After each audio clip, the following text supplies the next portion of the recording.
Monsieur, une plainte a été introduite en France par Issa Tiroma Bakari, candidat à l'élection présidentielle la dernière, président national du FSNC, contre plusieurs cadres camerounais, plusieurs responsables, parmi lesquels le président de la République, dans le cadre de la crise post-électorale.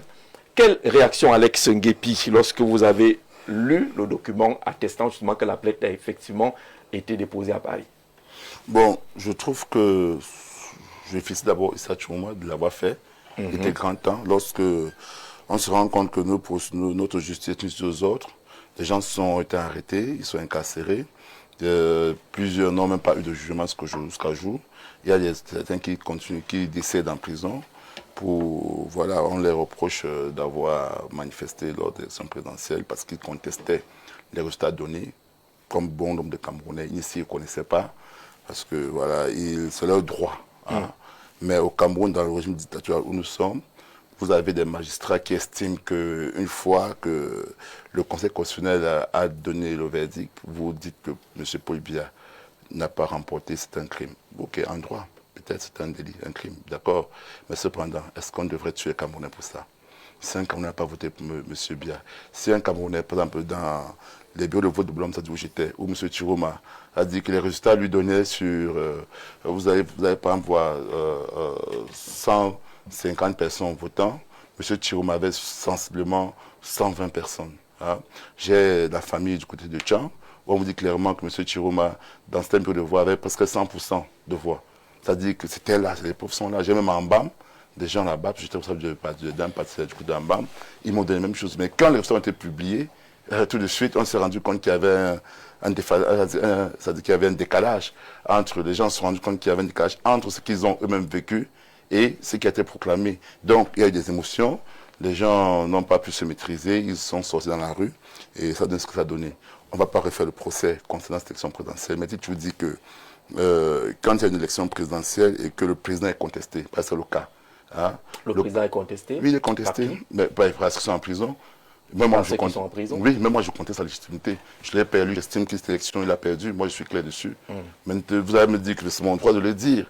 J'estime que cette élection, il a perdu. Et comme c'est le Cameroun, j'estime qu'il y a eu un coup d'État électoral. Hein. Ce qui s'est passé. Alors, qu'est-ce qu'il faut attendre de cette démarche auprès des... J'arrive. Oui, on a très peu de temps. Oui, vous dites quand ça me concerne. Quand ça me concerne. J'estime qu'il y a eu un coup d'État électoral. Comme souvent dans nos États, il y a des coups d'État constitutionnels, des coups d'État militaire. Au Cameroun, un coup électoral. Malheureusement, c'est la loi du plus fort. Celui qui a fait le coup électoral a les finances, il a l'armée, il a l'économie, l'administration, il a la justice à ses ordres. Donc, il peut décider tout de suite qu'Alex Nguepi, comme il a dit, je l'envoie en prison. Il peut les faire. Sur votre logique, il a la population. Quelle population? L'autre. Non, arrêtez ça. L'autre qui aurait gagné. L'autre qui aurait gagné. Non, celui qui dit qu'il a gagné à quelle population? Mais si tu dis que tu as gagné, ça veut dire qu'il y a des gens qui t'ont voté. Je vous dis, lorsque le Conseil constitutionnel a donné les résultats, ok, c'est une institution, on s'y soumet. Mais cependant, les Camerounais au fond d'eux savent que ce monsieur n'a pas gagné l'élection présidentielle. D'accord. Donc de ce côté, moi je n'en doute pas. Maintenant, M. Issa Tiroma Bakari, il s'est rendu compte que notre justice est aux autres et que ça ne peut pas aboutir. Donc il a donc cru bon de saisir les puissances étrangères qui est la France, parce qu'apparemment, les juristes sont là, les avocats sont là, ils vont nous expliquer. Apparemment, le droit français serait universel pour certains types de délits ou de crimes. Ok, je crois qu'il a saisi cette aubaine. Et il faut dire, quand moi je sais, la compétence universelle. Oui. Quand je regarde, je me dis, comment c'est vraiment pensé? Il ne saisit pas comme vient dire qu'il prend du Cameroun. Non, il saisit parce qu'il estime que ceux qui ont été arrêtés pour avoir exprimé leur opinion, que ce soit en manifestant, que ce soit en parlant, alors ces personnes, leurs droits ne sont pas respectés. Et que la justice ne fait pas le travail. Donc j'espère qu'au sortir de là, la justice française va faire le travail qu'il a fait et que voilà et que les choses pourront peut-être servir qu'il y ait une pression, il y a une pression diplomatique qui permet que ces personnes qui sont en prison puissent être libérées. Monsieur Diop, sur cette question, la démarche de Issa Tiroma Bakari, comment est-ce que vous la lisez? Rebelote. Ça nous rappelle les événements de 2018. Ça, il faut commencer par. Je suis toujours impressionné par les soutiens d'Issa Tiroma Bakari, moi personnellement. Des personnes qui ont pris l'habitude, d'ailleurs, ils ont donné de très gentils surnoms aux leaders politiques camerounais. Il y en a un qu'on appelle Pi, l'autre qu'on appelle le 1 des 1. C'est-à-dire qu'ils reconnaissent le résultat qui est affecté au 3e, au 4e et au 5e, mais conteste celui qui est reconnu au 1er et au 2e. Ils sont d'une inconsistance et soutiennent Issa Chiroma Bakary à un tel point que je me pose toujours la question de savoir comment est-ce qu'ils viennent sur la place publique pour défendre certaines positions. Avant l'élection présidentielle 2025, il y a des gens dans ce pays qui disaient « Moi, je soutiens Issa Chiroma Bakary parce qu'il est capable de défendre sa victoire en cas de victoire. » On a entendu cette chanson et c'est vrai. On espérait qu'il en soit capable. Mais je dois reconnaître que lui-même a été surpris par le score qu'il a eu. C'est quelqu'un qui allait tenter quelque chose, qui a été porté par une dynamique, mais sortie, ou du moins une dynamique apparue de manière ex nihilo. Issa Chiroma Bakary qui obtient 35% officiellement, n'y croyait pas lui-même. Et donc, surpris par ce résultat, zéro stratégie pour essayer, mais zéro stratégie pour essayer de se défendre. Il nous parle des résultats du Tchad qui donnaient parfois 120 voix, 150 à Issa Chiroma Bakary. Mais le Cameroun ne se résume pas qu'à Tchad. C'est 10 régions, 58 départements, 360 communes. Il n'avait de surveillants sans les bureaux de vote que dans le littoral à Douala, précisément, quelques coins à l'ouest et à Garo. D'accord, on est d'accord que ce débat est carrément déjà derrière. Mais la démarche aujourd'hui sur la crise post-électorale. J'essaie d'amener le sujet. C'est vrai qu'on n'a pas beaucoup de temps, mais il faut bien qu'on mette tout cela au clair. Le temps de parler est équilibré. Il faut mettre tout cela au clair. Alors, quand j'ai fini de dire tout cela, cette démarche nous fixe sur 3 axes. Le premier, à mon sens, est juridique et stratégique.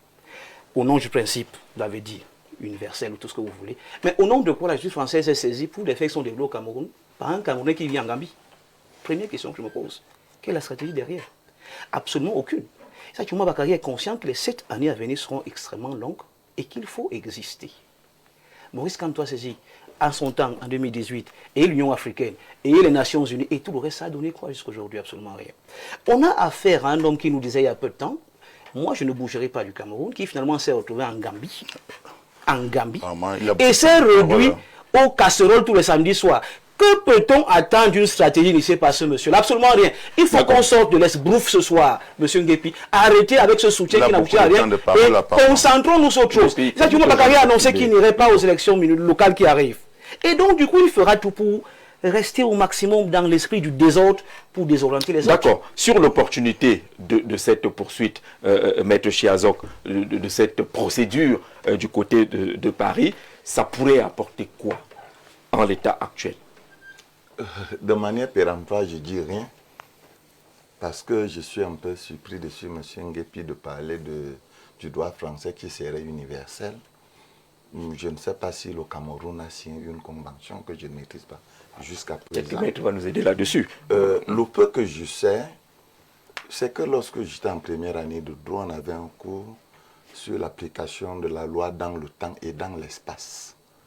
Le Cameroun est un État souverain qui est régi par ses lois.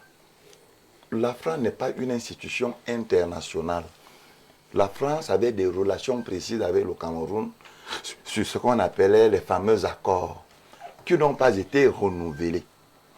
Je pense humblement que la France n'a rien à voir dans les problèmes internes de gestion d'une élection au Cameroun. Parce que le Cameroun est un État souverain. La deuxième chose, c'est que lorsque M. Issa Chiroma a saisi la France, il faut quand même qu'on fasse une analyse politique. Parce que je suis un président de parti politique. Il nous avait été clairement dit lors de l'élection que M. Issa Chiroma Bakary était un pion de la France. Il faut donc se justifier de la mission qu'on lui a donnée, où il a échoué.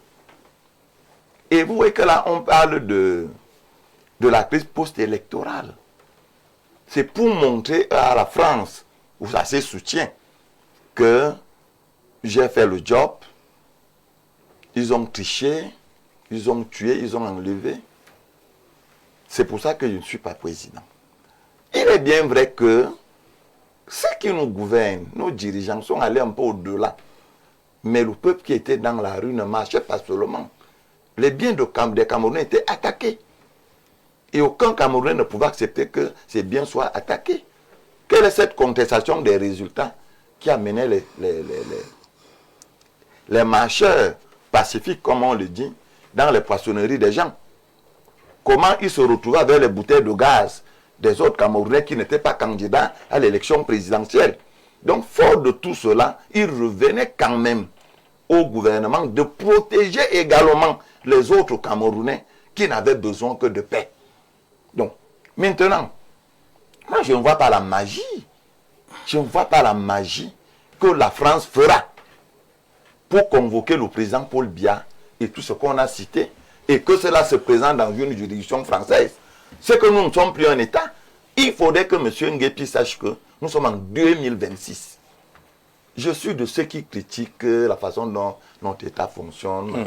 Mais je ne peux pas, moi, comme homme politique camerounais, accepter qu'un autre pays, bien que ce soit la France, convoque le président de la République du Cameroun devant une de ces juridictions. Ce temps est révolu. Nous, Africains, aujourd'hui, les leaders politiques d'aujourd'hui peuvent s'entendre sur un seul point: la non-ingérence de l'ancienne colonie ou des anciennes colonies en Afrique. Parce que ce n'est que ça qui peut nous permettre aujourd'hui de nous retrouver ensemble et pour permettre que l'Afrique, l'Africain et les pays africains et leurs dirigeants soient respectés. Maître, sur cette question, la procédure du côté de Paris, sur les motifs qui sont évoqués par Issa Tiroma Bakary, sur le plan politique et sur le plan juridique, qu'est-ce qu'on pourrait attendre? Alors, Jean-Jacques, lorsque j'ai pris connaissance de l'attestation de dépôt de plainte contre le président de la République et certains de ses proches collaborateurs, je n'ai pas agi comme le citoyen lambda. Je me suis demandé, la première chose, c'est que je me suis demandé, avant de m'intéresser si la plainte peut aboutir ou pas, je me suis intéressé, n'est-ce pas, au fait de savoir pourquoi est-ce qu'on est allé saisir les juridictions françaises. Alors, je me suis rendu à l'évidence que lorsque... la première chose, Jean-Jacques, c'est que c'est sur ce même plateau, il n'y a pas très longtemps, vous nous avez posé la question de savoir si l'élection présidentielle de 2025 était désormais dans l'histoire. Dans l'histoire. Il me souvient que ce jour-là, nous n'étions pas nombreux. J'étais peut-être seul ou accompagné d'un autre copanéliste qui avons pris la peine de vous dire que ce n'était pas encore clôturé. Et l'actualité aujourd'hui me donne bien raison. Ce qu'il faut relever, c'est que si vous prenez les instruments juridiques nationaux, vous allez vous rendre compte que le président de la République est justiciable uniquement devant la Haute Cour de justice. Et bien évidemment, la Haute Cour de justice n'est pas... Qui n'est pas encore créée au Cameroun. Elle n'est pas en place. Elle est prévue dans la Constitution, mais elle n'existe pas encore. Donc je pense que Simon va se réjouir certainement de cela. Et ça fait partie des instruments juridiques qui sont prévus, mais qui ne sont pas en place. Je pense que c'est une réflexion purement politique. Et ça fait qu'il est difficile d'engager la responsabilité du chef de l'État. Ça, il faut également relever que le chef de l'État bénéficie, dans l'exercice de ses fonctions, d'une immunité fonctionnelle. Donc, il y a aussi ça qui fait obstacle. L'autre chose, l'autre élément qui m'est venu à l'esprit, c'est que le Cameroun n'a pas ratifié le traité de Rome. Et il vous souvient très certainement que le traité de Rome, n'est-ce pas, c'est l'acte de naissance, n'est-ce pas, de la Cour pénale internationale. Donc, M. Tiroma, certainement, il est conscient de cela. Il sait que s'il va à La Haye, certainement, on va lui faire ce reproche-là. Ça ne va pas prospérer parce que la CPI ne peut pas se mettre en branle dans le cas d'espèce, le Cameroun n'ayant pas ratifié le traité de Rome. Je précise quand même qu'en Afrique centrale, il y a la Centrafrique qui a ratifié, et il y a les deux Congos qui l'ont fait, mais pas le Cameroun. Alors, s'agissant des juridictions françaises, je pense que c'est si je me trompe, c'est l'article 689-11 du Code de procédure pénale français qui consacre, n'est-ce pas, la compétence universelle des juridictions françaises. Mais ces juridictions sont compétentes en quelle matière? Ces juridictions sont compétentes lorsque nous sommes en présence des crimes de guerre, des crimes de génocide et des crimes contre l'humanité. La question est donc de savoir, est-ce que moi je n'ai pas lu la peine, j'ai vu simplement l'attestation de dépôt. Est-ce que ce sont ces infractions qui ont été visées dans la plainte qui a été déposée? Ça, c'est la première question, je ne sais pas. Est-ce que ce qui s'est passé après l'élection cadre avec la qualification qui est donnée par ces infractions-là? Voilà une autre question. Mais maintenant, le véritable problème, ma foi, c'est qu'il faut qu'on comprenne pourquoi cette plainte ne pourra pas avoir une suite favorable. La première chose, c'est que pour que ces juridictions se mettent en branle, il y a 3 ou 4 conditions qu'il faut réunir.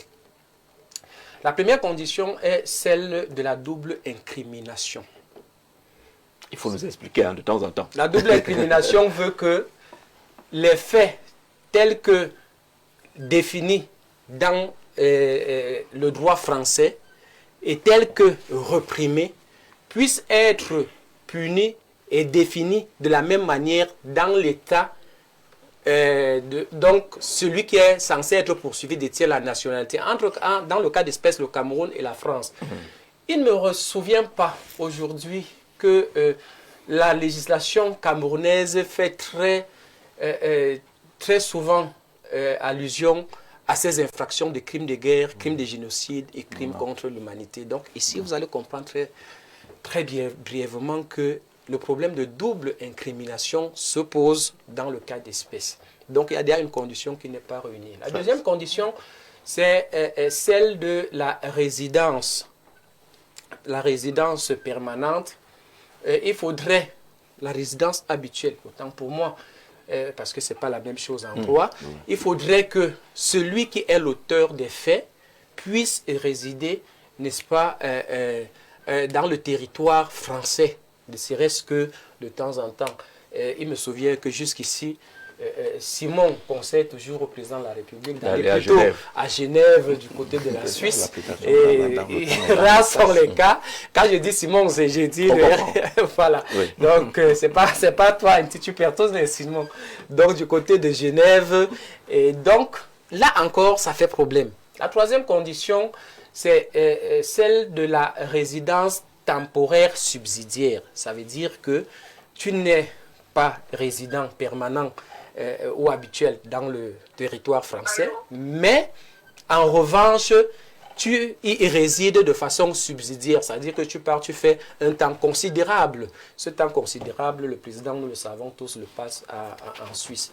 Et la dernière condition dans le cas d'espèce est celle de la subsidiarité. Ça veut dire que pour que ces juridictions-là se mettent en branle, il faudrait qu'aucune juridiction nationale et internationale n'ait été saisie, que ce soit pour les faits, que ce soit pour l'extradition de l'auteur des faits présumés, n'est-ce pas, dont on veut examiner. Et au niveau de la procédure également, c'est un peu complexe parce qu'en réalité, lorsque vous déposez la plainte, et il faudrait qu'ils ont ce qu'on appelle un procureur de la République antiterroriste. C'est lui qui, en réalité, reçoit la plainte et avant même de vouloir, n'est-ce pas, essayer de comprendre qu'est-ce qu'il y a dans la plainte, il saisit d'abord le ministre de la Justice française pour, n'est-ce pas, qu'il puisse donner son avis quant aux poursuites qui devront être engagées. Et quelqu'un l'a dit ici, le Cameroun, un pays souverain, vous savez, dans les pays, l'ingérence est un principe de droit international. Ce sera difficile dans le cas d'espèce, eu égard aux modestes éléments que j'ai apportés, que la plainte de M. Issa Thiroma Bakary puisse connaître une issue favorable. Merci pour ce chemin, ces explications sur le plan juridique. Simon Mutsengue, selon une doctrine qu'il a choisie. Selon Il a pris une doctrine. Est-ce qu'on est dans une doctrine? Oui, il a pris une doctrine pour expliquer, pour montrer que ce n'est pas possible. Mais notre avocat vous dira le contraire. Bien sûr, dans ce il y a des débats. Non, je n'ai pas pris la doctrine. Non, dans ce il y a des débats. Les éléments de droit. Non, enfin, je peux donner des dispositions légales. Je peux même les lire. Permettez-moi. Allez-y, Alex, on va vous dans ce genre de cas, quand vous voulez faire intervenir un juriste, il faudrait qu'il y ait un juriste ou un avocat qui défend, qui trouve normal la justement, c'est ce plainte. qu'on a évité. Et dans ce cas, C'est il va ce qu'on a vous donner, évité. permettez-moi, Oui. il vous donnera aussi des éléments de droit allant dans ce sens-là. Non, sauf il que a monsieur pris des Guépé, moi, éléments. je ne viens Laisse-moi pas pour expliquer. défendre Non, la il a plainte. défendu. Je Je vous viens dis, pour dire non, qu'est-ce que la loi, qu'est-ce que la loi je vous dis. Peut-être sur ce plateau, là une là. personne qui est souvent Mais- opposée à moi, c'est Simon qui est du Non, RPC, il est là en face de moi. laissez-moi Une fois aujourd'hui, on risque de faire chemin ensemble, je vous dis, mais là, c'est le droit qui me prévoit, ce n'est permettez-moi. pas- Allez-y, Alex. c'est pas la- Oh là là, oh là là, s'il Alex vous plaît, voulait absolument qu'on oppose Non, deux s'il te avocats. plaît, non, justement. C'est ce que quelqu'un disait. En fait, ce qu'il a dit, c'est qu'il a dit. se divise même sur Non, un article. non, c'est pas ça. Ce n'est pas ça. Ce n'est pas ça. Ce n'est pas ça. Ce qu'il a dit, monsieur Chioma, son conseil, ok? Et s'ils ont décidé de porter cette plainte, c'est qu'ils ont des éléments juridiques, des éléments qui leur permettent que leur plainte puisse prospérer. Donc si on va Donc, d'abord maintenant, sur ça, permettez-moi un que peu. chaque oh fois là que là. quelqu'un porte plainte, il a raison. Je vous dis, suis désolé, je vais vous dire Oh là là. que les personnes pas dire qu'on a raison. Non, mais je n'ai pas saisissent la dit- oh là là. justice et on les Pourquoi est-ce dépose. que vous ne voulez même pas que je Ça, il tire faut le chaque fois? savoir. Non, ce n'est pas sur Oh là cet élément. là. Non, mais Moi, je vous dis, on ne discute pas le droit. On dit, c'est la loi. Ils viennent de dire le droit. Je viens de dire. Comment on J'ai pris la peine de donner la discussion de fondement juridique. Oh là là, oh là là, oh là là, oh là là, je vous fais comprendre. On n'est pas ceci. sur le plan politique. Ok, non, je suis pas sur le plan politique. Voilà, Je on est suis sur le plan politique. Permettez-moi. ok. Et Maître a dit Il y a que la il y a loi- un grand avocat qui vous avait dit en 2004 que les décisions de la Cour constitutionnelle sont un dogme. Ok? Le même avocat est revenu en 2018 et a porté plainte à la constitutionnelle pour une élection. Ok? Cet avocat-là, Il a eu au gain de moins cause. qu'il a dit en 2023, il avait des éléments juridiques pour étayer sa thèse. Il a eu gain de cause. Le même avocat en 2018, ok, a également des éléments juridiques pour étayer sa thèse. C'est que ce qu'il donne l'impression, en fait, il tente de faire un jugement. En fait, ce qu'il fait, c'est quoi? C'est qu'il veut montrer que cette plainte-là, justement par là, est nulle. Je vous dis, c'est faux. Faites l'expérience. Je n'ai pas dit que c'est nul. Cherchez un avocat qui trouve que M. Chirouma. Cherchez le vôtre, vous l'avez sur ce plateau.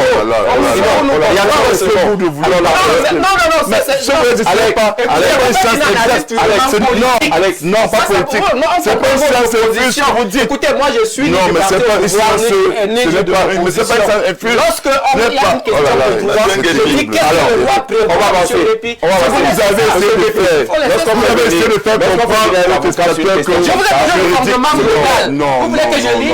je vous dis ça va par rapport à Il ne faut pas penser que parce qu'on a vous dit l'avez quelque pris, chose, vous avez même pris des dans éléments, des vous avez procès. pris des éléments de droit qui vous arrangent, vous avez Ah, sorti tout cela. m'arrange. Donc, Par vous contre, un autre avocat, vous l'avez prendrez d'autres éléments de droit pour expliquer, c'est tout. Lequel c'est Lépi? Maître, on va avancer. Choisissez le. Maître, on va avancer. Et je rappelle, Alex, s'il te plaît. Décidément, Je rappelle qu'on va vous- autoriser, on va permettre, on va ouvrir la ligne sur une vingtaine de minutes. Si un avocat qui pense le contraire de ce que Maître a dit concernant le droit, s'il a d'autres éléments, cet avocat peut intervenir en direct, on va le sûr. prendre. D'accord. Là, ça va. Simon Messenge, sur la démarche, sur le timing de Issa Chiroma Bakari, ça apporte quoi au débat politique? Je suis d'accord avec Maître, il avait défendu fermement ici qu'on ne peut pas considérer que l'élection présidentielle est dans le passé, parce qu'il y a encore des gens qui sont en prison, il y a encore des plaies qui sont ouvertes. Jean-Jacques, je suis très agacé lorsqu'on veut édulcorer l'image de toute une nation. Et c'est curieux parce que ceux qui veulent faire la politique sont dans cette logique-là. Il ne s'agit pas ici de politique Nguepi. Il s'agit de... Monsieur Guépé, quand même, habillez mon nom. Nguepi, c'est un nom, non, Béchengue, c'est un nom. Allez-y. Il s'agit de la souveraineté d'un État. De quelle souveraineté vous parlez? Glencore, c'est pas souveraineté d'un État. Très bien. Mais arrêtez, il y avait cette souveraineté-là. Permettez à Simon d'avancer. Mais il ne vient pas Permettez à Simon d'avancer. Glencore, c'est pas Vous ne souveraineté croyez d'État. pas la souveraineté de votre État? Mais j'ai dit Glencore. Quand on parle de Glencore, c'est quoi? Alex. Non, je dis, c'est pas quelle personne d'État. Alors, je dis, ça fait Glencore. D'accord, laissez qu'il aille jusqu'au bout. Ah, ça Vous allez fait réagir. Glencore. Alex va réagir. Est-ce que permettez que Simon... Mais même pas souveraineté de l'État, non, je suis affaire de souveraineté de l'État. Allez-y, Simon. Alex, je ne fais pas dans la... Je ne fais pas D'accord. dans l'agitation. Vous êtes C'est normal. militant, vous êtes militant d'un parti politique qui est assez structuré, le SDF, et qui est en déphasage avec ce que vous faites ou ce que vous dites. Ah, c'est vous dans le conseil du SDF. Non, je vous dis. En tout cas, sachez que le SDF rejette tout conseil dans du RDPC. D'accord. Donc ça, c'est non, c'est vraiment, pour le conseil de mon parti politique, de rester dans le pouvoir. Vraiment, c'est Simon qui a la parole, Alex. Un militant du RDPC qui veut tirer les conseils SDF, c'est à rejeter. D'accord, c'est rejeté. Donc, Simon, allez jusqu'au bout. Non, laissons ça. Vous ne connaissez rien, aucune information que vous pouvez donner ce point. Premièrement, je vous dis bien aucune information parce que nous ne sommes pas amis. Nous sommes des adversaires politiques. Alors, donc, arrêtez de choisir des adversaires politiques. Vous n'avez. S'il vous plaît, permettez-nous d'avancer dans le débat. S'il vous plaît. Ce débat, peut-être que vous ne savez pas. Alex, ce débat a des éléments juridiques. Et le sujet est délicat. Oui, mais tel qu'il s'en va, il faut le recadrer. Il faut le recadrer que non. Là où il s'en va, d'accord. Vous ne voulez pas des conseils. Il a dit que ce n'est pas des conseils. Simon, répondons à la question. Je ne fais pas de conseils. Le SDF a reconnu la victoire du président de la République. Son excellence. Vous allez lui communiquer entièrement. Et donc, je voudrais dire ceci. J'espère que vous savez lire. Je suis en train de dire ceci. Le Cameroun est un État souverain et maître de son destin. Parmi les 193 États du Conseil des Nations Unies, il est égal en droit à l'État français. Si vous ne le saviez pas, c'est un fait. L'élection présidentielle de 2025 est terminée. Pour vous? Pour tout le monde. Pour vous? Pas pour Chiroma et ses partisans. Maintenant, s'il y a des agités, des tourmentés, qui veulent continuer à agiter le cybernétique est ouvert. Moi-même, je peux écrire là maintenant que les élections aux États-Unis ne sont pas terminées. En France, ce n'est pas terminé. Je peux l'écrire. Ça n'engage que moi. Je peux m'aller déposer une plainte. Déposer une plainte, c'est quoi? J'écris, je dis que je ne suis pas d'accord avec ce qui se passe aux États-Unis. C'est une plainte. Ça n'engage que moi. Mais le chien aboie, la caravane passe. Le Cameroun est focalisé sur l'avenir. Si vous ne savez pas, nous, à RDPC, nous préparons déjà deux choses. Mieux accompagner le président de la République. Depuis 40 ans, allez-y. Dans la mouvance de développement du Cameroun. Deuxièmement, nous préparons déjà les élections municipales et législatives. Nous sommes sur le terrain. Si vous voulez continuer avec votre agitation, quitte à vous. Moi, je ne parlerai pas de ce qui se passe en Gambie. Je ne parlerai pas des Caïns qui, après une élection, sont en train de passer du monde entier, ainsi de suite. Je ne parlerai pas d'eux. Je parle de ce qui nous intéresse en ce moment précis. Vous voyez que je ne parle pas de ça. En ce moment précis, nous avons des enjeux. Vous avez vu que même la presse tout entière, la majorité de la presse, parle des choses qui se passent à l'Assemblée nationale et tout ce qui se passe. Tiens, nous sommes en débat d'orientation budgétaire. Nous focalisons là sur le budget de 2027. Les préoccupations des Camerounais. Quel est le Camerounais aujourd'hui qui pense encore à ce qui se passe en Gambie? Mais Simon, vous donnez l'impression qu'une élection, c'est juste le résultat et c'est terminé. Une fois qu'on a les résultats, c'est terminé. Est-ce qu'on ne fait pas le bilan? Est-ce qu'on ne tire pas les leçons? Vous voulez nous dire que non, continuons, tout va pour le mieux. Il y a des gens qui sont encore en prison dans cette affaire. Avec la proclamation oui, des résultats. l'opposition électorale, mais est-ce que c'est en cela que se résume une élection? Je vais vous dire ceci. Oui. Un État a une locomotive. Le groupe La Météo a une locomotive. Dans le processus, dès que le PDG dit, bon, ok, ce dossier, on le met de côté, voici la sanction, on avance. Mais les commentaires sont libres. Jean-Jacques, vous pouvez dire que bon, le dossier que le PDG a mis là, moi je pense qu'on pouvait encore écrire telle chose, c'est notre droit. Mais la dynamique est lancée. Le président de la République, le 6 novembre, quand vous lancez une dynamique alors qu'il y a encore des séquelles qui peuvent vous rattraper, les plaies ouvertes quand même. Est-ce que ce n'est pas manquer d'humilité que de s'arrêter à un moment donné pour interroger quand même comment on va gérer l'après-élection? Nous sommes à partir d'une élection à une autre, il faut quand même qu'on fasse un bilan. Nous sommes 7 mois plus tard. C'est pas beaucoup. Il faut arrêter. C'est pas beaucoup. De faire piétiner le Cameroun.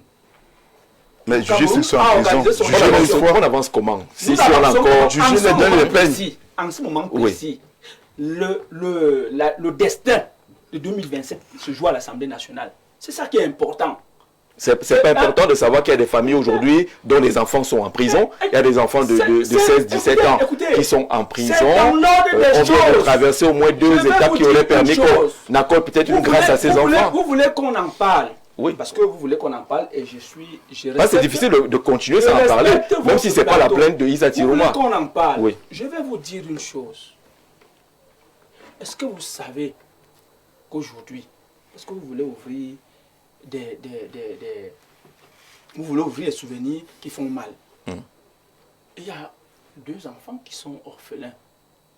Parce qu'une femme est sortie à Garoua comme d'habitude, elle s'est retrouvée à la morgue. Parce que des gens, ce que le président appelle des hommes politiques irresponsables, ont jugé mieux de faire ce qu'ils ont l'habitude de faire, chercher l'implosion sociale. Dans un État, dans n'importe quel État au monde, il y a une institution qui vous dit, voici le résultat. Et quand on est un citoyen, quand on est un patriote, quand on est quelqu'un de bien éduqué, on s'y soumet parce que cette institution a tous les éléments logistiques et des éléments de droit pour le dire. Quand quelqu'un vous dit, j'ai été à un bureau de vote, alors tel a gagné. Et donc, comme tel a gagné dans un bureau de vote, alors c'est comme ça dans tout le monde. Est-ce que c'est sérieux? C'est sérieux? Ça, c'est même manquer de respect à ceux qui nous suivent. Bon Dieu. Et l'ECAM a 32 000 bureaux de vote. Quelle est l'institution qui peut surveiller 32 000 bureaux de vote au Cameroun? Mais l'institution vous dit, voici les résultats. Vous vous mettez à faire votre politique politicienne, non, ce n'est pas vrai, c'est tel qui a fait ça. Non, mais Simon, on prétend aussi que les chiffres n'ont pas été manipulés. Non, écoutez, c'est fait beaucoup de mauvaises foi. Non, je ne suis pas dans le prétendre. Je ne suis pas dans le prétendre. Je crois que les élections, c'est un processus logistique et technique. Il y a le comptage. Ouais. Si vous ne pouvez pas démontrer que voici là où les fichiers ont été manipulés, ça ne sert à rien d'agiter les gens. Ça, c'est vrai. Ça ne sert à rien d'agiter les gens. Ça, c'est vrai. Comment aujourd'hui, je ne suis pas Angele Mendouka, mais je suis ici dans une chambre à Bonamoussadi. Mais je vous dis qu'Angele Mendouka, ça a été comme ça. Parce que je veux agiter les foules. C'est normal. Ma question, c'est ce qu'on fait des cas qui restent pendants. Est-ce qu'on est tranquille lorsqu'on va à une élection? On ne peut pas être tranquille. Si vous faites un tour dans le Nord aujourd'hui, vous savez qu'il y a des familles qui sont... On ne peut pas être tranquille. Je venais de citer un cas douloureux aujourd'hui. On ne peut pas être tranquille. Parce que des Camerounais sont morts. Et la plainte de Issa Siroma a cet avantage que ça vous rappelle quand même quoi. Attention, vous êtes en train d'avancer, mais sachez que derrière, vous laissez quand même des boulets. Ce qui, par contre, me fait mal, c'est que quelqu'un qui est un tonton, qui a des enfants, a fait courir des risques à des Camerounais de façon irresponsable. Ça, ce n'est pas bien. Et donc, quelqu'un qui prétend diriger, même quand on aspire, même ma prétention qu'on aspire à diriger 30 millions de personnes, on fait attention à ce qu'on dit. Parce que une clique de personnes peut vous suivre et trouver malheur. C'est ça qui me fait Maître, et du lieu. Aujourd'hui, là, je suis... Simon, la justice camerounaise n'est pas un bourreau. Et il y a 10 minutes de parole. La justice civilise la société et éduque la société. Ça peut être de façon répressive, ça peut être de façon de sensibilisation et autres. Donc nous devons pouvoir tirer les leçons de notre responsabilité dans le processus électoral. Tiens. La question sur les leçons. Dans 6 ou 7 mois, sur les leçons. Une élection. D'accord. Simon est d'accord. Sur ces leçons-là, est-ce que l'avantage au moins de la procédure de Issa Tiroma, même si sur le plan juridique on peut interroger, sur le plan politique on peut, est-ce que ça n'a pas cet avantage de nous rappeler quand même que nous allons vers l'avant, d'accord, mais est-ce qu'on avance sereinement en laissant quand même cette situation qui n'a pas été gérée, le service après-vente comme on dit dans les bas? Alors la question a tout son sens, Jean-Jacques. Effectivement, il y a eu après ces tours post-électoraux, quelques cas malheureux. Ça, il faut le rappeler avec force. À Douala, à Tchang, à Garoua, oui, des incidents malheureux qui ont conduit certains enfants en prison. J'ai rarement, et peut-être beaucoup de morts même, j'ai rarement eu l'habitude d'acquiescer le président de la République, pour ceux qui me suivent depuis très longtemps. Mais pour une fois, je suis d'accord avec lui, il y a un peu de responsabilité de certains leaders politiques. Alors, il y a eu des cas malheureux, des enfants qui sont encore en prison aujourd'hui, parfois des mineurs même, hein, pas toujours des adultes. Qu'est-ce qu'on en fait? Je pense que la justice aurait trouvé des mécanismes de clémence. Je parle peut-être en face des avocats, ils connaissent mieux les procédures que nous pour essayer de relaxer ces enfants-là qui n'ont pas tué quelqu'un. Ils ont à des moments cambriolé des boutiques, Ils ont volé des bouteilles de gaz, c'est vrai, mais ça reste que... Mais derrière ces actes, il faut également aller savoir. Je comprends. Celui qui se lève pour aller voler n'a-t-il pas faim? Pourquoi a-t-il faim? Je dis, il y avait beaucoup de tensions. Et pour une fois, les Camerounais, il leur était donné de rêver, Jean-Jacques. Figurez-vous quand même qu'on n'avait pas vécu ça depuis Mathusalem. 35% affectés comme résultat à un leader politique, c'était de l'inédit. Oui, et naturellement, ça devait créer au moins quelques mouvements d'humeur. C'était inévitable. Maintenant que c'est arrivé, il faut être réaliste. 2025 est derrière nous. Rien ne changera plus. Paul Biya, s'il a la force sur le plan politique, il ira au terme de son mandat. On est d'accord là-dessus. Qu'est-ce qu'on fait sur le reste? Ben, écoutez, il faut simplement que quelque part, ceux qui nous gouvernent trouvent des mécanismes pour que ces enfants et ces quelques autres personnes arrêtées dans le cadre des troupeaux électoraux soient relaxés, même si on ne rendra pas la vie à ces personnes décédées et envoyées dans la rue par certains leaders politiques irresponsables. Ça, il faut le dire. Mais il faut que ceux qui sont en vie soient relaxés parce que le maintien en prison n'affecte pas mal le Cameroun, plus qu'il l'est déjà. Maître Chazok, sur cette question, est-ce qu'au moins, derrière cette démarche de Issa Chiroma, on n'ouvrirait pas les yeux sur les cas qu'on a aujourd'hui dans nos différentes prisons et autres? Il y a des commerces qui ont été saccagés, il y a des gens qui ont perdu leurs marchandises, ainsi de suite. Il faut quand même une gestion de cette après-crise. Oui, la première lecture que j'ai eu à faire tout à l'heure était une lecture purement juridique sur les relations entre la France et le Cameroun. Mais j'avoue personnellement que j'ai été gêné, et je le suis jusqu'à présent par rapport au sort qui est réservé aux enfants qu'on a arrêtés à travers le pays pour cette crise post-électorale. En réalité, le président Paul Biya s'est toujours présenté comme le père des enfants. Mais malheureusement, après sa prestation de serment, il aurait fait une sortie. Parce que c'est le premier magistrat. Quand on dit qu'il y a séparation de pouvoir, c'est vrai. Mais le premier magistrat au Cameroun, c'est le président Paul Biya. Ces enfants, toutes ces personnes qui se retrouvent là-bas dedans, même ceux qui avaient été arrêtés dans le cadre des marches pacifiques en 2018 du MRC, tout ce qu'on peut appeler à tort ou à raison comme prisonniers politiques, devraient se retrouver hors des prisons pour aller vaguer à leurs occupations. On ne reviendra pas sur le déroulement des élections. Il n'a pas été ce que Simon le dit.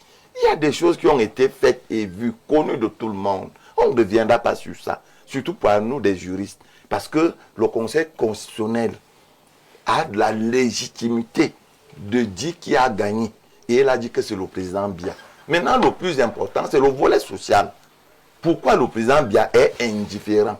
Pourquoi il est devenu indifférent? Quand on sait que plusieurs détourneurs des deniers publics ont bénéficié des évacuations sanitaires et ne sont pas revenus.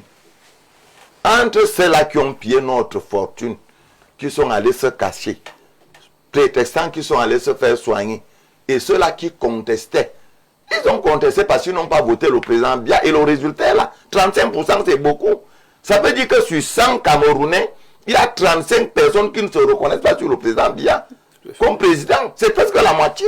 On ne doit pas négliger. En fait. On ne doit pas négliger cet élément. Alors, mais pas 35% des Camerounais. 57. 47 officiellement. 47 officiellement. Des votants. Attendez, oui, des votants. Ce sont des votants qui l'abstention était forte. C'est pas vraiment Allons sur les votants. C'est pas représentatif. 47% disent donc que ça n'a pas marché. Le plus important, ce n'est pas là. Le président Biya est donc le père de la nation. Si moi j'avais quelque chose à dire, c'est qu'il va être dans quelle mesure, dans sa magnanimité. Pas parce que ces enfants ou ces personnes n'ont rien fait, mais parce qu'aujourd'hui nous voulons un pays de paix. Parce que ça ne sert à rien de dire que nous sommes dans un pays de paix. Si vous voyez le nombre de personnes arrêtées, le nombre de personnes disparues, parce qu'il y a des personnes qui sont parties, on ne sait pas où ils sont allés. Ils ne sont ni vivants ni morts. Mais on ne sait pas où ils sont. Ils ne sont pas en prison. Lorsque vous êtes donc le chef de l'État, président de la République, face aux situations comme celle-là, pour calmer les esprits, les mentalités, il faut ordonner leur libération immédiate.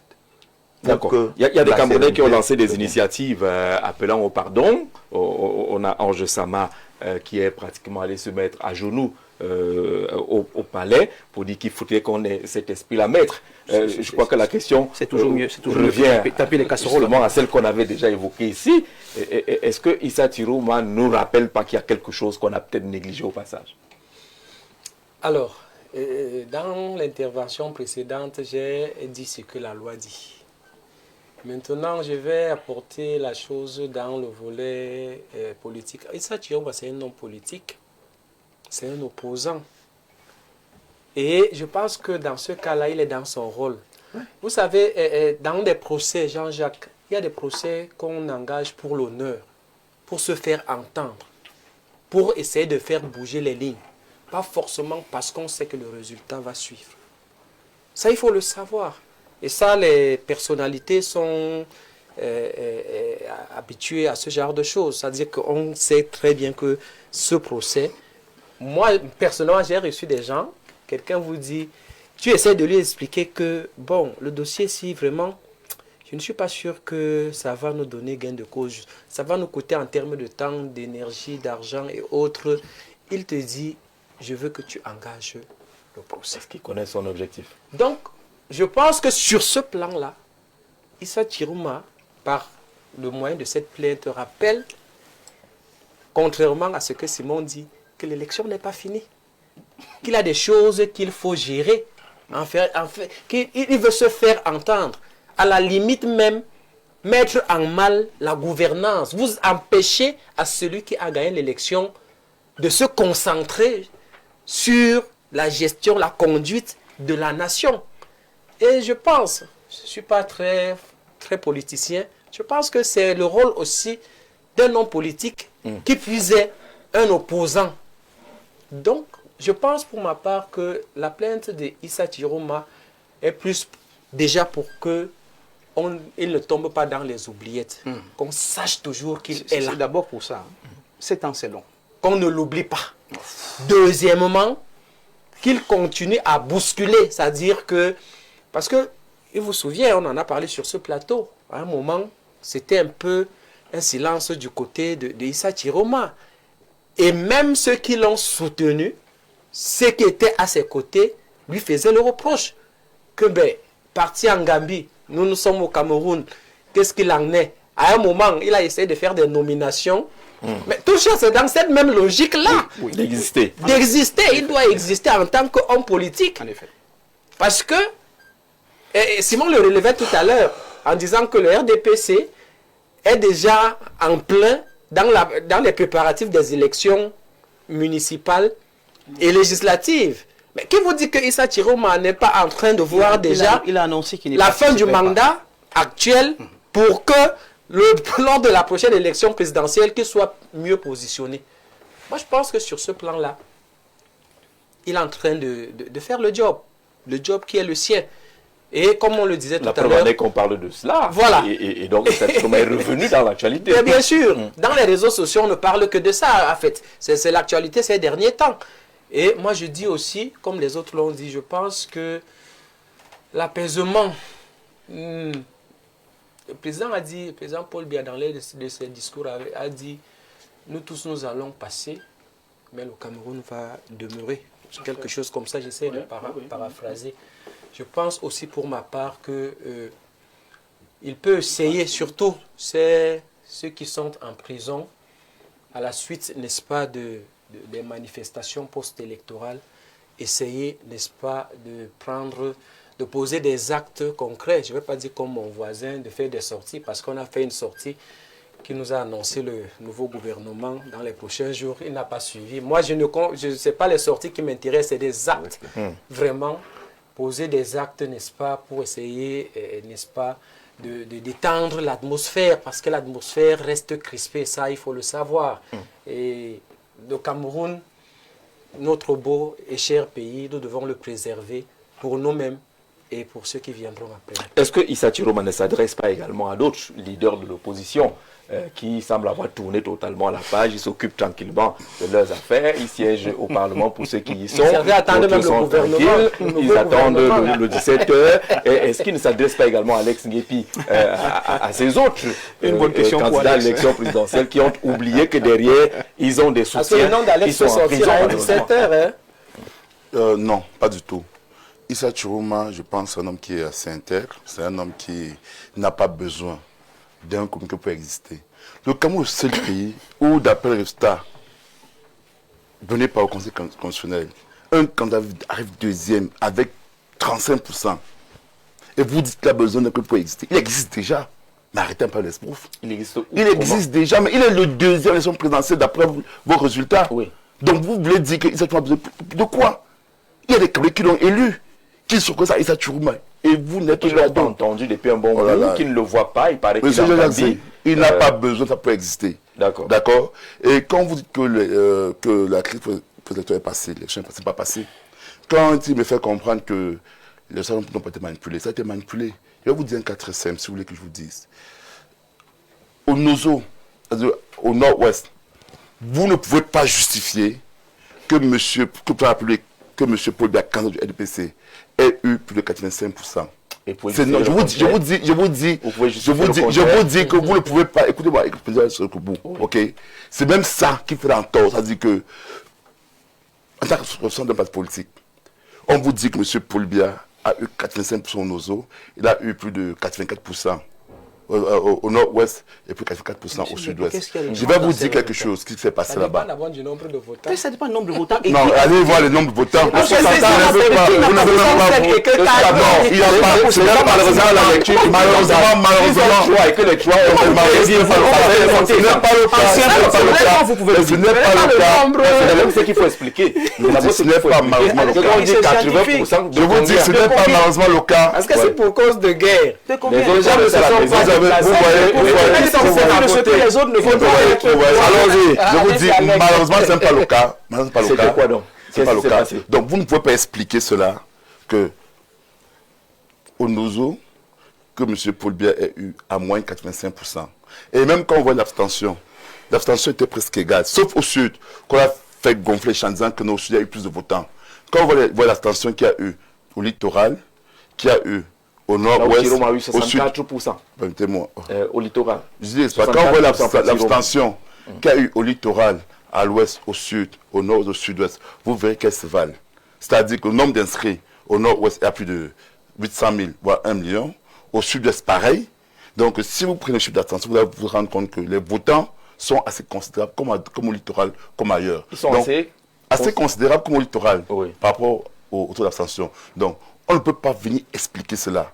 C'est-à-dire que dès qu'on a donné les résultats et qu'on a dit au nord-ouest, M. Paul Biya a eu 86%, plusieurs personnes disent, ouais, papa, jusqu'à là-bas aussi, tu vas faire ça. On ne l'a pas également expliqué comment c'est passé. Oh là là. Est-ce que c'est tout le monde qui allait voter massivement? Je comprends, n'est-ce pas, M. Jajazé. Oui. M. Jajazé, si je comprends que dans une dictature, celui qui remporte, ou bien celui qui est élu, sa loi s'applique. Ok, même quand c'est un coup d'état militaire. Ceux qui vont faire, ceux qui prennent les armes, ceux qui remportent, qui font un coup d'état militaire, ils vont appliquer leur loi. Dans les débats télévisés, on va devoir dire des choses qu'ils veulent entendre. Ok? Mais je vous dis clairement que, contrairement à ce qui est en train de dire, à ce que M. est en train de dire, rien ne peut justifier que M. Paul Biya ait eu 80% au nord ou au sud-ouest. Est-ce que le contraire peut être justifié? Bien sûr, ça peut être justifié. Ça peut être même très bien justifié. Comment? Ça peut être très bien justifié. Sur quelle base? Pour une simple raison, ok? L'état dans lequel ces personnes vivent, la guerre du Nozo est créée par ce régime-ci, qui ose faire. Les familles sont déplacées par ce régime-ci qui sont là. Par eux, à cause d'eux, qui a cette guerre du Nozo. Mais il faut interroger vous pensez que du votant. Quelle structure du votant? Vous pensez qu'ils vont voter pour vous? Vous pensez que quelqu'un nord-ouest qui a perdu sa femme et son enfant? Vous n'avez pas la structure du votant. C'est là gouvernement. Quelle structure du votant? Mais les gens qui sont dans la restons sur la démarche d'Issa Chiroma. Est-ce qu'il ne s'adresse pas également à d'autres leaders? Je vous dis, il ne s'adresse pas, il ne s'adresse pas aux leaders d'opposition, ok, il ne s'adresse pas du tout. Il s'adresse particulièrement à celui qui a volé son élection. Et je crois que la démarche de M. Issa Chuma est salutaire. Ce n'est pas purement parce qu'il veut se faire entendre, non, parce qu'il espère que ses enfants seront libérés. Je crois même que c'est même humaniste de sa part de dire non, les enfants, je vous ai pas oublié. Il y a eu une élection, ma victoire a été volée. On est d'accord que les autres les ont oubliés. Écoutez, les autres ont oublié. Ma victoire a été Joshua aussi, Cabral Libi et autres. Je vous ai dit, ce sont les hommes politiques qui ont leur ligne, ils s'achètent à sa ligne. C'est normal. Ok. Et donc il se dit aux enfants, mes enfants, ma victoire a été volée, vous avez mené le bon combat. Malheureusement, la dictature vous a mis en prison.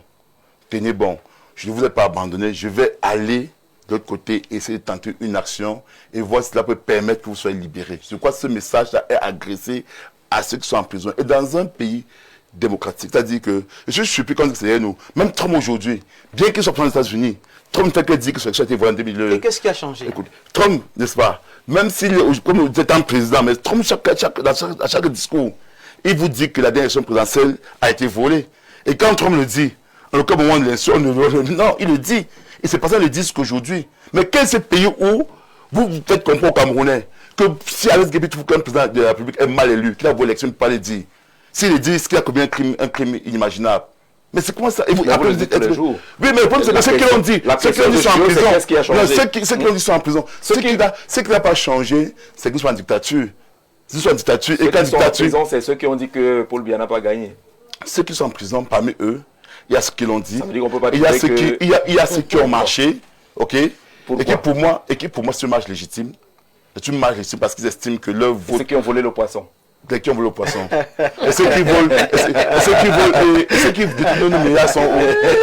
Ceux qui détournent nos milliards sont où? D'accord. Bonsoir à vous là-bas. Mes deux amis, à savoir Kamto a saisi l'Union africaine sans réponse. Siroma a saisi la justice française, réponse attendue. Moi, je crois qu'ils auraient saisi Dieu à travers le pape qui était au Cameroun pour songer à avoir une réponse fiable. Ceci est de son droit pour avoir une visibilité politique. Retenons que dans les unités de police judiciaire, même un fou peut déposer une plainte, on est d'accord. À la fin, la réponse, c'est irrecevable. Un traître ambulant du côté de la France devrait être, non, je ne sais pas qui est traître, Franck de Bokito, sur cette question-là. Julie, on a encore la même question. Oui. Est-ce que la démarche de Tiroma ne rappelle pas aux autres combattants qu'ils ont oublié le combat, qui serait quand même de se mettre ensemble pour que l'après-crise électorale soit gérée, peut-être avec la libération de ceux qui sont encore dans les prisons? Alors, Jean-Jacques, on s'accorde tous au moins sur ce plateau, sur ce petit détail-là. C'est une démarche qui vise purement et simplement la communication. On est d'accord qu'il faut... Mais politiquement, c'est ingénieux. Oui, mais c'est ingénieux. C'est ce qu'on ne peut pas lui reprocher, le manque d'ingéniosité. C'est quelqu'un de très brillant, on le sait tous.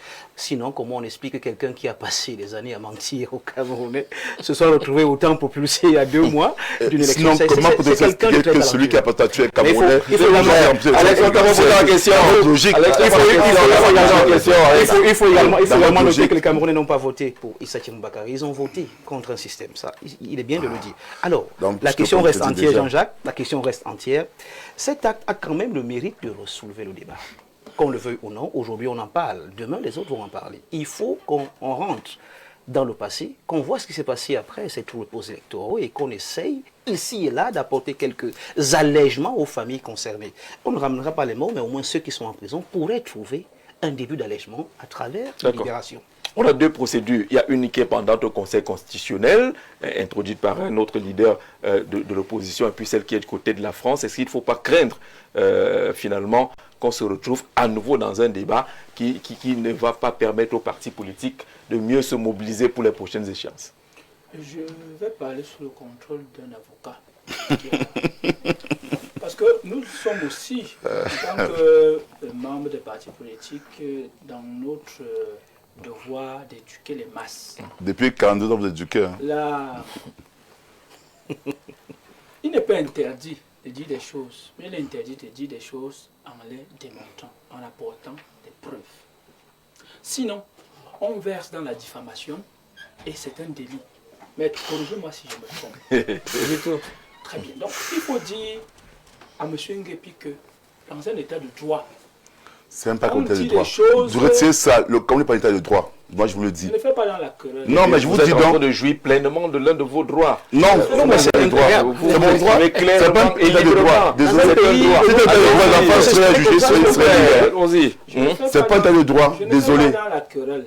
Ok, Et- mais c'est pas un état de droit. et justement, Mettez ça de moi, côté. je respecte souvent les téléspectateurs. Moi également, je les respecte. Très bien.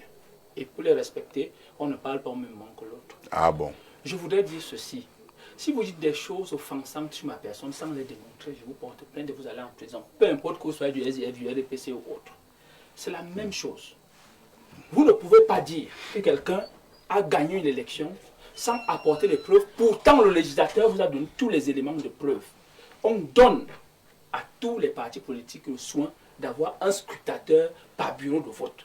Ce qui fait que, et chaque scrutateur de tous les partis politiques en liste, plus le MINAT et les CAM, ont le même PV, contresigné par Oh tous les là là, membres s'il te plaît. de Oh là du là, bureau de vote. s'il te plaît. Alors des gens Arrête un viennent, peu la routine, des là, monumentaires s'il te plaît. viennent Arrête la routine, là. couvre le cybernétique avec du mensonge. Quel mensonge. Pour vous dire que tel a gagné parce qu'en fait, vous-même vous voyez, est-ce qu'on pouvait gagner comme ça, ainsi de suite. Est-ce que ça c'est une preuve? C'est pas une preuve. Donc je crois que respecter les Camerounais qui sont plus matures. Et il y a un journal qui avait titré que l'opposition camerounaise est la plus bête du monde. Jeune Afrique. Mais je ne pense pas que l'opposition camerounaise est la plus bête. Il y a certains opposants qui sont vraiment les plus bêtes. Parce que même sur les éléments techniques chiffrables, ils vous apportent du populisme puéril. D'accord. Ce que je voulais dire ici, c'est que la meilleure manière, et l'État français, justement, Votre ami. enseigne à certains opposants comment on gère les résultats. Marine Le Pen était deuxième à l'élection présidentielle. Qu'est-ce qui s'est passé aux élections européennes et qu'est-ce qui s'est passé aux législatives qui ont suivi? La conséquence immédiate. Très bien. Quand vous êtes un homme politique, c'est différent de quand vous êtes un agité, un tourmenté politique. Un agité, Simon, c'est bon. Quand vous êtes un homme politique, vous On n'a plus que 2 minutes. Vous savez capitaliser les résultats que vous avez. Vous avez 35% de l'électorat. La meilleure des choses, la simple, la basique des choses, c'est de garantir cet électorat pour pouvoir faire bouger D'accord. les choses à l'Assemblée Dans une nationale. dictature. Maître qui est sur le terrain. Merci, Dans une Maître Chazo qui est dictature. sur le terrain. Est-ce que ces sorties, ces débats-là aujourd'hui ne risquent pas à entacher un peu la préparation des prochaines consultations électorales? Oui, vous savez que le peuple est très sensible pour 2 ou 3 raisons. La première raison, c'est que le parti au pouvoir, l'ORDPC, a passé beaucoup de temps dans des menaces et des pratiques pas très communes qui ont mis le peuple dans une espèce de peur permanente. Bien sûr. Bon, maintenant, justement, les Camerounais qui sont en prison aujourd'hui sont un élément de campagne du RDPC pour les élections législatives et municipales. Je suis d'accord. Parce qu'on dira que, vous avez vu ceux qui avaient dit que Paul Biya n'a pas gagné dernièrement là, Les voyants ils sont prison, en non. prison. Voilà. C'est un élément. De toutes les façons, le RDPC ne pose pas des actes pour rien sur le plan politique. Je vous avais dit sur ce plateau qu'il n'y aura pas d'élections législatives et municipales. À la date prévue. À la date prévue. Et je vous avais donné des raisons. Aujourd'hui, vous le voyez. Il est donc question de mettre ces procédures en action, de faire une communication pour que les quelques Camerounais qui sont déterminés à se débarrasser du RDPC aient peur. Plusieurs fois, nous arrivons, moi personnellement, j'arrive sur le terrain. Donc Chiroma est complice alors de cette façon de faire? Chiroma vient d'où? Chiroma est du RDPC. Vous ne pouvez pas sortir d'une cuisine. Vous ne pouvez pas sortir d'une cuisine. Attendez. Attendez. Qu'est-ce qu'on appelle un parti allié? Un parti allié, c'est celui qui mange sur la même table, jusqu'à la rupture. la même assiette. Jusqu'à la rupture. La rupture, bon, la rupture a duré combien de temps? La rupture a conduit à ce qu'on a vu. D'accord. 35%. Pour dire que, record historique. pour dire que non, on n'a pas voté Issa Chiroma. Je l'ai dit moi-même sur ce plateau. Voilà. Et ça reste son score. Heureusement. Et le RDPC est donc conscient de l'état d'esprit des Camerounais. qui ne veut plus de.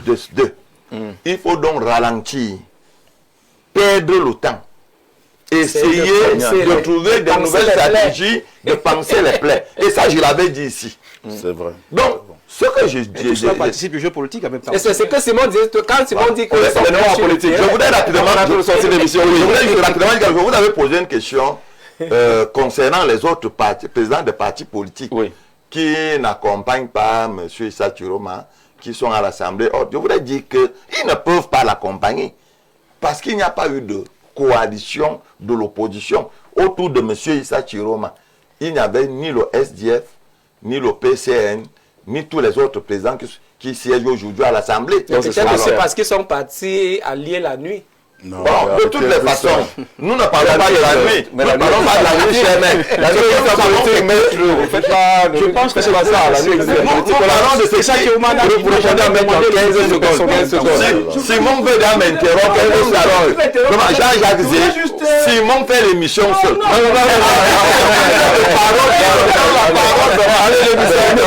Je vais demander que ceux qui ont perdu leur maison et ceux qui ont perdu leur vie, parce que vous semblez banaliser leur souffrance. Est-ce que vous savez que des individus et ceux qui ont osé faire quoi leur souffrance? Ceux qui ont osé faire quoi leur souffrance? Ils ont incendié des maisons d'habitation. Si votre maison avait été incendiée, vous souhaiteriez qu'on banalise ça comme pas du tout, personne ne banalisera. Ah, alors, bonsoir Jean-Jacques, grand salut à tout le panel, juste pour savoir si le Fringue et puis fait de la politique ou est spécialiste de l'incompréhension. Agréable soirée, c'est Francis Bouemba Mateke, chargé de communication du parti politique UPP. Voilà. Allez du RDPC, c'est normal. L'UPP c'est quoi? Un parti inexistant. Comment vous parlez d'aller de L'UPP existe. Je vais vous demander péremptoire. Merci beaucoup, monsieur, d'être venu échanger avec nous ce lundi 15 juin 2026. On espère vous retrouver pour un autre débat, un autre échange vespéral. Merci à ceux qui ont regardé et à ceux qui ont contribué à travers les messages. On se retrouve demain lorsqu'il sera 17 h sur la même chaîne avec le même plaisir. Très bonne soirée à tous.